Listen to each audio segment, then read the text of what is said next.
Hello guys, welcome to SM K financial.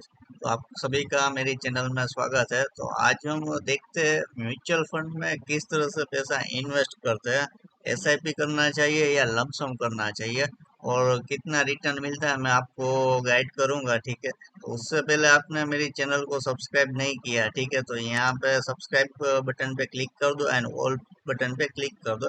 जिससे आपको मेरी नोटिफिकेशन मिलेगी और हर एक वीडियो को लाइक कर दो, जिससे मुझे मोटिवेशनल मिलेगा और मैं वीडियोस डालता रहूँगा। तो चलिए देखते हैं म्यूचुअल फंड में किस तरह से पैसा इन्वेस्टमेंट करना चाहिए। तो सबसे पहले तो हम टैक्स सेवर की बात कर लेते हैं। तो टैक्स सेवर में किस तरह से पैसा डालते हैं, ठीक है।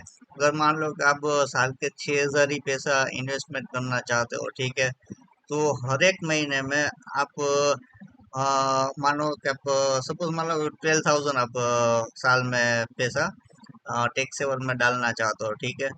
तो मैंने अभी देखो Axis ELSS tax saver fund में मैंने पैसा डाला था। मैं एक साल से ये डाल रहा हूँ, ठीक है। तो इसका मेरा रिटर्न आप देख सकते हो, 26.1% रिटर्न है, ठीक है। तो मैंने क्या किया है, सपोज मान लो कि आप 12,000 रुपये डालना चाहते हो, ठीक है। तो एक महीने में आप कितना डालोगे, 1,000 रुपये, ठीक है। 1,000 रुपये किस तरह से आपको डालना है, 1,000 रुपये आपको मतलब महीने में जब मार्केट दो बार तो डाउन नीचे आएगा ही, ठीक है। तब आपको 500 500 करके 500 500 करके आपको पैसा डालना है, ठीक है। तो विच स्कीम इज बेटर, ठीक है, तो वो मैं आपको बताता हूँ कि कौन सा फंड में आपको डालना चाहिए। मैंने एक्सिस में डाला है, ठीक है। तो हम एक्सप्लोर करते हैं कौन से अच्छे हैं, ठीक है, किसका रिटर्न ज्यादा है, ठीक है। तो टैक्स सेवर में हम एक्सप्लोर कर लेते हैं, ठीक है। तो एक एक्सिस का है, ठीक है। और दूसरा मैं अभी 6 साल से देख रहा हूँ, DSP ELS tax saver fund है, ठीक है। तो उसका भी रिटर्न बहुत अच्छा है, ठीक है, बट वो अभी बहुत हाई पे उसकी एनएवी चली गई है, ठीक है। वो भी थोड़ा रिस्क है। तो अगर ये भी फंड अच्छा ही है डीएसपी, ठीक है, फिर एचडीएफसी है, उसका भी रिटर्न ज्यादा है। तो उसमें भी आप एनडीएफसी में भी आप डाल सकते हो, ठीक है। तो एनडीएफसी का भी हम देख लेते हैं, चलो। तो एनडीएफसी का भी रिटर्न देख लो, एक साल में कितना है, 45.31% है। तो लमसम इस हिसाब से आप डाल सकते हो। महीने में निफ्टी डाउन आती है, ठीक है, दो बार डाउन तो आता ही है, करेक्शन आता ही है, ठीक है। तब आप 500 500 करके आप डाल सकते हो, तो आपको इस तरह से रिटर्न भी मिल सकता है, ठीक है। तो मैक्स 5 ईयर का इसका 17.78% है, ठीक है। तो आप इस हिसाब से इस ये भी फंड अच्छा ही है, एचडीएफसी में भी आप लमसम कर सकते हो, ठीक है। तो अगर जो आपको भी लमसम देखना है, ठीक है, मैं हर एक वीडियो में बताऊंगा कि आपको म्यूचुअल फंड में किस तरह से कब पैसा डालना है, ठीक है।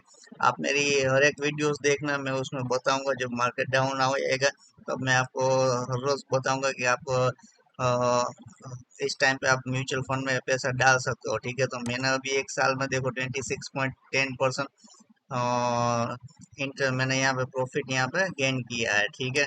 तो आप इस हिसाब से आप भी गेन कर सकते हो, ठीक है। तो टैक्स सेवर में इस हिसाब से आप फंड डाल सकते हो, ठीक है। ओके, और भी एक्सप्लोर करते हैं हम दूसरी भी। बैक चला जाता हूँ मैं। Okay, back. ओके, आप देखोगे एच डी एफ सी है, डीएसपी है, तो उसमें कौन कौन सी कंपनी भी इंक्लूडेड है, ठीक है। तो आप उस हिसाब से चूज करो, तो आपको उसमें अच्छा प्रॉफिट गेन होगा, ठीक है। तो यहाँ पर देखते हैं कौन से सेक्टर है। यहाँ पे फाइनेंशियल है, इंफॉर्मेशन टेक्नोलॉजी है, तो ये सारे के सारे सेक्टर अच्छे ही है, तो उसमें कंपनीज भी अच्छी ही है, ठीक है। तो डीएसपी भी गुड है, आप उसमें इन्वेस्टमेंट कर सकते हो और लमसम भी कर सकते हो। एसआईपी से ज़्यादा तो आपको लमसम में ज़्यादा प्रॉफिट होगा। तो आप देख सकते हो कि यहाँ पर आईसीआईसी, एचडीएफसी, एचसीएल, एक्सीएस, इन्फोसिस, तो इसमें कंपनी सारी की सारी ये निफ्टी 50 की कंपनीज ऑलमोस्ट है, ठीक है। तो इसमें हमारा रिस्क इतना नहीं है। हम ये डीएसपी टैक्स सेवर में भी हम फंड डाल सकते हैं, ठीक है। भारती एयरटेल और सारी की सारी कंपनी अच्छी है, तो आप इसमें भी ये लमसम स्टार्ट कर सकते हो। तो पूरा का पूरा कैलकुलेशन करके देखो कि आपको साल में 12,000 टैक्स सेवर में डालना है, तो आप 500 500 करके महीने में 2 बार डालो तो आपको क्या रिटर्न ज़्यादा, एसआईपी से ज़्यादा रिटर्न आपको इसमें मिल सकता है। तो मेरी तरह ये आप भी स्टार्ट कर सकते हो। तो मेरी चैनल को सब्सक्राइब और लाइक कर दो, तो उसमें मैं सारा का सारा वीडियोस में बताऊंगा कि आप इस टाइम पे आप इन्वेस्ट कर सकते हो। तो आपको ये वीडियोस कैसा लगा मुझे ज़रूर से ज़रूर कमेंट बॉक्स में बताना, ठीक है। तो चैनल को लाइक शेयर एंड सब्सक्राइब कर दो।